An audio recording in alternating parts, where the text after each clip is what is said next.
Okay, so ayan na guys, nakakabit na natin yung yung intake manifold at yung electrical system. So kinabit ko na rin para magda-diagnose man tayo ng mag-engine scan tayo.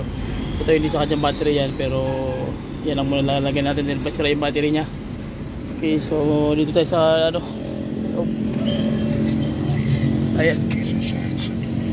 Okay, so ang ginawa ko muna, binaklas ko muna yung mga lahat na nakasabit dito sa sa kanyang DLC connector. Ayan, tingnan nyo naman merong sinabit dito. So di natin alam kung anong purpose nito, kung ano to. Ito ang mahirap guys sa mga tingnan nyo yung mga sistema ginawa ko. Ayan. So ito, to siya, push button to. Dito kumuha ng positive, hindi gumawa ng sariling linya.